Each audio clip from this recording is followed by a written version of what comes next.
नमस्कार, मी भाऊ तोरसेकर. तुम्ही बघत आहात प्रतिपक्ष. मित्रांनो, आता पुढच्या 1-2 दिवसामध्ये मला वाटतं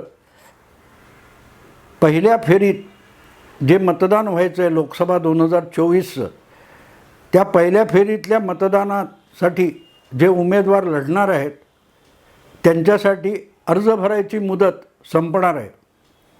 पण अजूनही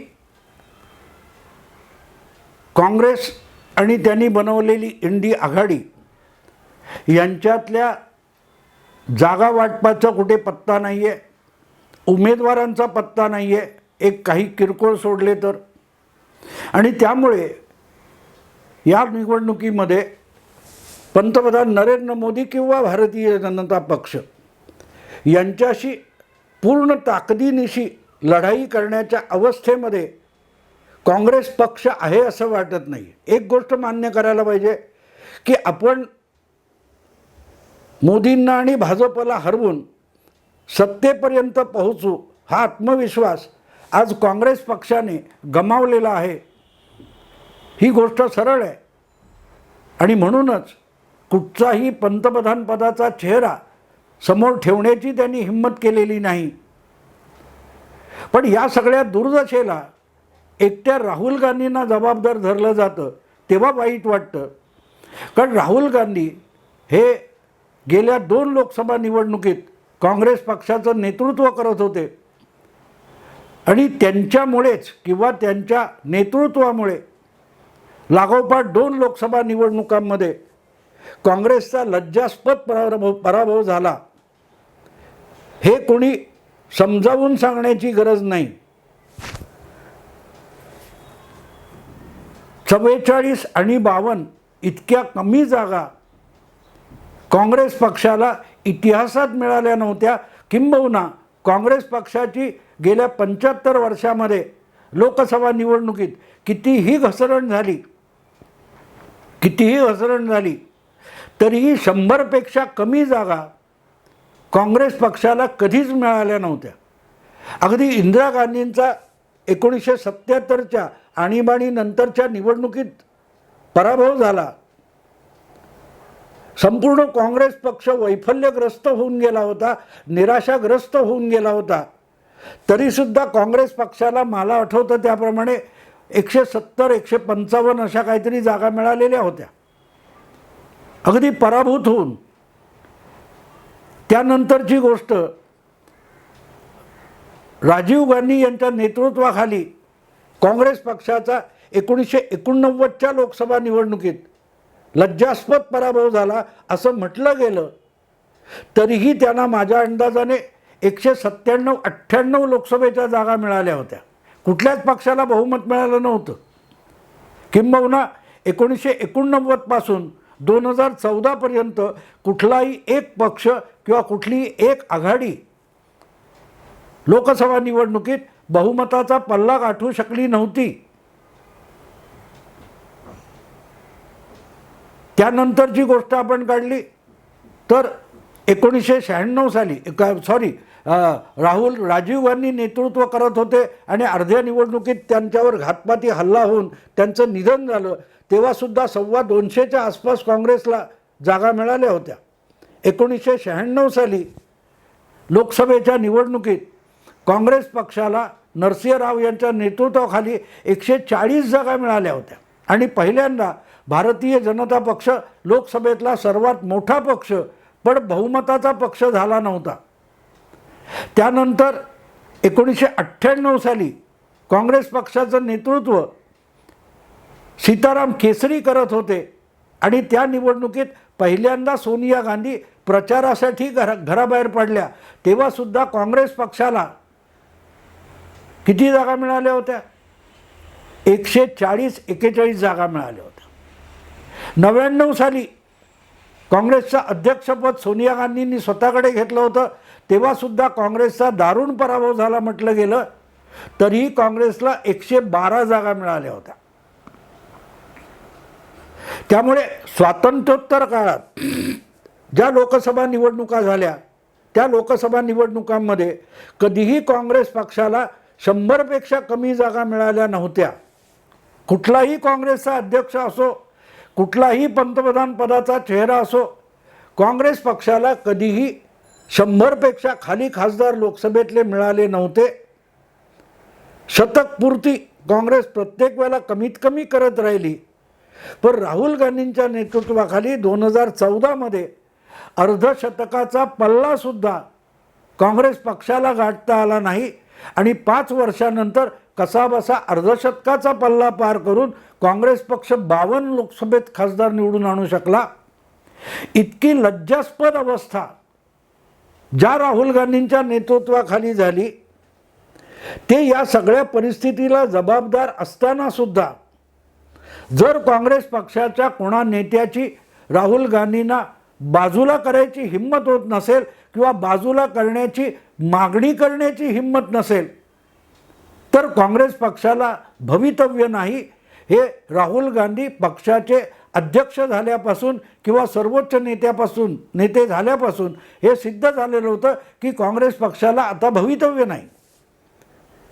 पण राहुल गांधींनाच पुढे ठेवून ज्यावेळेला काँग्रेसला देशात लोकसभा जिंकायची आहे, सत्तेत यायचं आहे, अशा वेळेला मग कुबड्या घेणं आवश्यक असतं.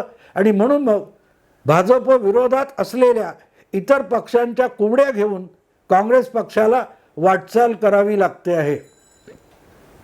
पण इथेच काँग्रेसचा सगळ्यात मोठा घात झालेला आहे. घात झाला म्हणजे काय लक्षात घ्या, काँग्रेस पक्ष अशा इतर पक्षांशी आघाडी करायला बघतोय की ज्या पक्षांनी काँग्रेसचा एक लचका तोडून आपलं राजकीय अस्तित्व निर्माण केलं. 1984-85 मध्ये उत्तर प्रदेशात काँग्रेस प्रचंड बहुमताने विधानसभेत निवडून आली. त्यावेळेला तिथे भारतीय जनता पक्षाचं अस्तित्व काय होतं? जनता पक्षामध्ये असलेले मुलायम सिंग यांचं अस्तित्व काय होतं? मायावतींना तर 2084 मध्ये उत्तर प्रदेशात पत्रकारसुद्धा ओळखत नव्हते. आज अवस्था काय आहे बघा. सांगायचा मुद्दा असा की हळूहळू करत काँग्रेसच्या उर्मटपणामुळे, उद्धटपणामुळे आणि माजोरीपणामुळे त्याच काँग्रेस पक्षातले काही नेते बाजूला होत गेले. त्यांनी एकतर प्रादेशिक पक्ष काढला किंवा काँग्रेसमधल्याच प्रादेशिक पातळीवरच्या अनेक नेत्यांनी इतर कुठल्या तरी स्थानिक प्रादेशिक पक्षामध्ये प्रवेश केला आणि आपलं राजकीय महत्त्व वाढवताना काँग्रेसला अधिकाधिक दुबळी करून टाकली. बहुतेक सगळे प्रादेशिक पक्ष बघा तुम्ही, काँग्रेसमध्ये ठरलेली जी घराणेशाही आहे, राष्ट्रीय पातळीवर गांधी घराणं आणि प्रादेशिक पातळीवर लहान मोठी कुटुंब आणि तिथले नेते आणि त्यांच्या परिवाराचं वर्चस्व, यामुळे नव्याने राजकारण करू बघणाऱ्या तरुणांना काँग्रेस पक्षामध्ये पुढे जाण्याची शक्यता नव्हती. आणि त्यामुळे ज्यांच्याकडे महत्त्वाकांक्षा होती, काहीतरी करून दाखवण्याची इच्छा होती, अशा लोकांना, अशा तरुणांना, अशा नेत्यांना काँग्रेस बाहेर पडायचं, स्वतःचा वेगळा तंबू थाटायचा किंवा दुसऱ्या पक्षात प्रवेश करून आपल्या कर्तृत्वाचं प्रदर्शन मांडायचं, याला पर्याय उरला नाही. त्यामुळे जे अनेक कर्तबगार नेते तरुण काँग्रेस पक्षात येऊ शकले असते, त्यांना एक तर इतर पक्षात जावं लागलं किंवा स्वतःचा पक्ष निर्माण करावा लागला. जगनमोहन रेड्डी असतील, शरद पवार असतील, तुमचे अगदी हे तेलंगणाचे मुख्यमंत्री होते KCR, किंवा चंद्रबाबू नायडू असतील, किंवा तुमचे मायावती असतील, ममता बॅनर्जी असतील, मायावती नाही ममता बॅनर्जी असतील, हे मूळचे काँग्रेसचे नेते आहेत. आयुष्याचं तरुणपण हे काँग्रेसमध्ये घालवलेलं आहे. काँग्रेसमधूनच राजकारणात चंचू प्रवेश केलेली ही मंडळी आहेत. त्यांनी बिजू जनता दल सांगायचा हेतू असा की प्रादेशिक पक्ष हेच मुळात काँग्रेसच्या वंशावळीतले आहेत. भारतीय जनता पक्ष हा भूमिकेने, विचाराने, आयडिओलॉजीने पहिल्यापासूनच काँग्रेसचा एक प्रतिस्पर्धी राहिलेला आहे. पण बाकीच्या पक्षांची तशी अवस्था नाही. भाजप म्हणजे पूर्वीचा जनसंघ आणि कम्युनिस्ट, डावे, समाजवादी हे बघितले, तसं समाजवादीसुद्धा मूळचे विचाराने काँग्रेसच्या जवळचे आहेत. काँग्रेसच्या जवळचे आहेत. त्यामुळे हे पक्ष एकमेकाशी असले जवळ किंवा समविचारी वाटत असले तरी ते काँग्रेसचे स्पर्धक आहेत, काँग्रेसचे वैचारिक स्पर्धक आहेत. आणि त्यामुळेच त्यांच्याशी भाजपला हरवण्यासाठी हातमिळवणी करणं हाच मुळात काँग्रेस पक्षाने स्वतःचा करून घेतलेला घात आहे. कारण ह्या सगळ्या पक्षांनी, आता उदाहरणार्थ उत्तर प्रदेश बघा, मुलायम सिंग किंवा मायावती हे समविचारी वाटत असले तरी त्यांचा जो मूळ अँटी काँग्रेस असलेला मतदार होता तो भारतीय जनता पक्षाने स्वतःकडे खेचून घेतला. कारण मायावती किंवा ममता, तुमचे मुलायम सिंग हे लालू प्रसाद, ममता काय ते असतील डावे, हे कधी ना कधी काँग्रेसशी चुंबाचुंबी करतात. त्यामुळे मतदारांमध्ये जो मोठा वर्ग आहे की ज्याला कुठल्याही परिस्थितीत काँग्रेस आवडत नाही, त्यांना अंतिमतः किंवा ठामपणे काँग्रेस विरोधातच उभा राहील असा पक्ष हवा होता. आणि 1984 नंतर भाजपने प्रयत्नपूर्वक आपण एकमेव काँग्रेसच्या विरोधक आहोत, कधीही काँग्रेसबरोबर हातमिळवणी करणार नाही, ही जी प्रतिमा तयार केली, त्यामुळे हळूहळू करत प्रादेशिक पातळीवर, स्थानिक पातळीवर काँग्रेस विरोधी मतदार होता याचं भाजपच्याकडे ध्रुवीकरण होत गेलं. तो हळूहळू करत भाजपचा कट्टर मतदार बनत गेला, ती भाजपची व्होट बँक बनत गेली. मग हिंदुत्वासाठी असेल, आणखीन कुठल्या स्थानिक कारणासाठी असेल, ते भाजपजवळ आकर्षित होत गेले आणि ती भाजपची व्होट बँक बनली. साहजिकच आता उदाहरणार्थ महाराष्ट्रात शरद पवारांच्या बरोबर गेलेले शेका पक्ष, समाजवादी पक्ष, जनता दल, अमुक तमुक पक्ष होते, यांचा जो काँग्रेस विरोधी मतदार होता हा शरद पवारच काँग्रेसमध्ये गेल्यानंतर भाजप किंवा शिवसेनेकडे गेला. आणि म्हणूनच आज 2024च्या निवडणुकीत किंवा 2019च्या निवडणुकीत काँग्रेस पक्षाने प्रादेशिक पक्षांबरोबर हातमिळवणी करण्याचा प्रयत्न केला, तो काँग्रेसने स्वतःचा आत्मघात केलेला होता. भाजपने अशा पक्षांची हातमिळवणी केलेली आहे. 1980 पासून पुढच्या सगळ्या काळामध्ये भारतीय जनता पक्ष विचारांची साधर्म्य नसलेल्या कुठल्याही पक्षाबरोबर हातमिळवणी करत गेला. पण त्यांच्याबरोबर हातमिळवणी करताना त्या पक्षांचा जो अँटी काँग्रेस मतदार आहे तो आपल्याकडे जमा होत जावा यासाठी भाजपने कुठल्याही पक्षाबरोबर हातमिळवणी केली. ममताबरोबर केली, मुलायमबरोबर केली, लालूबरोबर केली. सगळ्या पक्षांकडे बघा तुम्ही, जे मुळातच काँग्रेसची स्पर्धा करायला आपापल्या राज्यात उभे होते, त्यांच्याशी हातमिळवणी करता करता त्यांचा जो अँटी काँग्रेस मतदार होता तो भाजप आपल्याच सामावून घेत गेला. जर ते कायम भाजप विरोधात राहिले, काँग्रेस विरोधात राहिले असते तर त्यांचा मतदार हा भाजपकडे गेला नसता. भाजपची व्होट बँक ही अँटी काँग्रेस मतदार जमा करत गेलेली आहे. आणि मग भाजपशी वैरपत करून हे पक्ष काँग्रेसची हातमिळवणी करत गेले, तसतसा त्यांच्याकडे उरला सुरला अँटी काँग्रेस मतदारसुद्धा भाजपकडे झुकत गेला. त्यामुळे आज भाजप 30%, 38% वगैरे मतं दिसतात. ती मूलतः त्यातली अर्धी मतं अशी आहेत की जी मुळात अँटी काँग्रेसमधून या प्रादेशिक पक्षांकडे होती.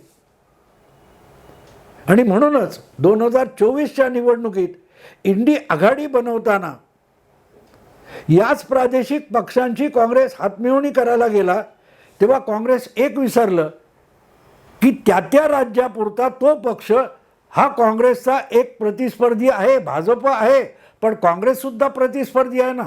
तेलंगणामध्ये काँग्रेसचा प्रतिस्पर्धी कोण आहे?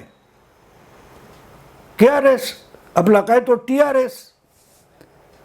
आंध्र प्रदेशमध्ये YSR काँग्रेस असो किंवा तेलुगू देशम असो, यांच्या विरोधातला प्रमुख पक्ष कायम काँग्रेस पक्ष राहिलेला आहे. भाजप आंध्र प्रदेशात ना औषधाला तुम्हाला दाखवता येणार नाही इतका दुबळा पक्ष होता. पण हळूहळू करत आत्ता पण तेलंगणामध्ये जी घुसळण चालू आहे ती DMK अण्णा DMK या दोन पक्षांना सोडून जो पक्का काँग्रेस विरोधी आहे किंवा द्रमुक विरोधी मतदार आहे त्याला आपल्याकडे ओढण्याचं काम भाजप करतोय. आणि म्हणून जे आपले प्रतिस्पर्धी आहेत त्यांच्याशी हात मिळवणी करताना काँग्रेस पक्षाने एक काळजी घ्यायला पाहिजे होती की हे प्रादेशिक पक्ष जे आहेत त्यांचं बाजूच्या आसपासच्या कुठल्याही राज्यामध्ये त्यांचा कुठलाही हितसंबंध नाही. महाराष्ट्रामध्ये काँग्रेस जिंकते की शिवसेना जिंकते की भाजप जिंकतो याचा तोटा किंवा फायदा ममता बॅनर्जींना होऊ शकत नाही. लालू प्रसाद असोत किंवा अखिलेश यादव असोत त्यांचा महाराष्ट्रामध्ये कुठलाही हितसंबंध नाही. त्यामुळे महाराष्ट्रात काँग्रेस जिंकावी आणि भाजपचा पराभव व्हावा यामध्ये लालू प्रसाद अखिलेश यांना काडीचाही इंटरेस्ट नसतो. हां, पण आपल्या राज्यामध्ये आपलं स्थान टिकलं पाहिजे. ते स्थान काँग्रेस घेऊन गेली तर आपलं नुकसान होईल हे त्यांना कळतं. आणि त्यामुळे हे सगळे पक्ष ज्यांच्यावर हातमिळवणी करून काँग्रेसने जी इंडिया आघाडी बनवली तिचा पाया ठिसूळ तिथे आहे की हे पक्ष आपापल्या राज्यात काँग्रेस मोठी होऊ नयेत यासाठी तितकीच काळजी घेतात जितके ते त्यांच्या त्यांच्या राज्यामध्ये भाजप विरोधी म्हणून लढत असतात. आणि ही गोष्ट विसरून चालणार नाही. ज्यावेळेला तुम्ही विवेचन करता, विश्लेषण करता, ॲनालिसिस करता तेव्हा अखिल भारतीय आकडेवारी बघून चालत नाही. त्या त्या राज्यामध्ये एकमेकाविरुद्ध लढणाऱ्या राजकीय शक्ती कुठल्या आहेत आणि कोणामध्ये आपापसात काय स्पर्धा आहे त्याचा विचार करावा लागतो.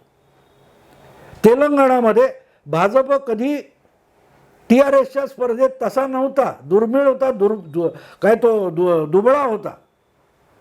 पण चंद्रशेखर राव यांनी विनाकारण भाजपशी पंगा घेतला होता आणि भाजपशी लढता लढता त्यांची जी शक्ती क्षीण झाली त्याचा फायदा काँग्रेसला मिळाला आणि काँग्रेसने TRSला गेल्या विधानसभा निवडणुकीत पराभूत केलं.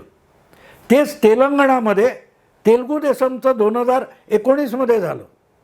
सांगण्याचा मुद्दा असा की हे त्या पक्षाचं तुम्ही TRS किंवा TDP यांचं नुकसान बघू शकता, पण उलट्या बाजूला काँग्रेसबरोबर हातमिळवणी जेव्हा हे पक्ष करतात तेव्हा काँग्रेसचं काय नुकसान होणार हेही बघावं लागतं, तेही बघावं लागतं. मुद्दा असा असतो मित्रांनो की या पक्षांचा हितसंबंध हा त्यांच्या राज्यापुरता आहे. त्यामुळे अखिल भारतीय पातळीवर आपल्याला जाऊन पंतप्रधान व्हायची महत्त्वाकांक्षा असणं वेगळं, पण ते अशक्य असेल तर आपलं आहे ते सांभाळणं त्यांच्यासाठी अगत्याचं आहे. आणि साहजिकच आपलं राज्य सांभाळून जर काय भाजपच्या विरोधात पंगा घ्यायचा असेल तर काँग्रेसला दुसऱ्या राज्यात ते मदत करू शकतात जिथे ते मदत करूच शकत नाही आहेत. ममता बॅनर्जी मुंबईत येऊन उद्धव ठाकरे, शरद पवार यांच्याबरोबर लोकसभा निवडणुकीच्या प्रचारात भाषणं करतील, पण त्याचा फायदा महाराष्ट्रात काँग्रेस किंवा उद्धव ठाकरेंना होऊ शकणार नाही. या लोकांनी बंगालमध्ये भाषणं केली म्हणून ममता बॅनर्जींचा फायदा नाही आहे आणि म्हणूनच काँग्रेसचा सुद्धा त्या राज्यात या आघाडीमुळे फायदा होऊ शकत नाही. ही बाजू लक्षात घेतली पाहिजे आणि ती बाजू काँग्रेसने आघाडी बनवण्यापूर्वी लक्षात घ्यायला हवी होती. आणि काँग्रेसचं दिल्लीतलं नेतृत्व हे करू शकत नसेल तरी स्थानिक नेतृत्व हे समजू शकतं. आणि म्हणून डिसेंबरमध्ये ऑक्टोबरमध्ये झालेल्या विधानसभा निवडणुकीत अखिलेशबरोबर जागा वाटप करायला ते कमलनाथ तयार नव्हते मध्य प्रदेशात. त्याचं कारण ते आहे की आज यांना आपण जगवलं तर हा पुढल्या काळात मध्य प्रदेशात समाजवादी पक्ष आपला स्पर्धक होऊ शकतो. आपल्यासाठी भाजप हा एक स्पर्धक ठीक आहे. राष्ट्रीय पातळीवरचं राजकारण वेगळं आहे, राज्यातलं वेगळं आहे.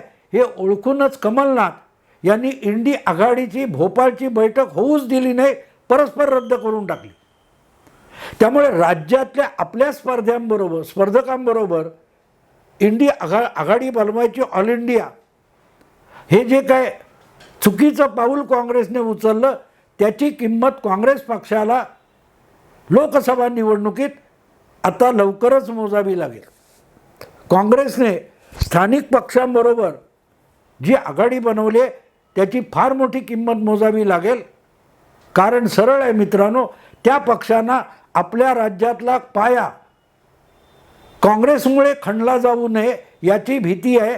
आणि तो अनुभव या सगळ्यांना तेलंगणाच्या निकालातून मिळालेला आहे. तेलंगणामध्ये खरा स्पर्धक भाजप नव्हता, पण काँग्रेसच TRS पक्षाला खाऊन गेली. म्हणून YSR काँग्रेस हा जो पक्ष आहे, काँग्रेसमधून बाजूला झालेला पक्ष आहे, तो काँग्रेसबरोबर हातमिळवणी करत नाही.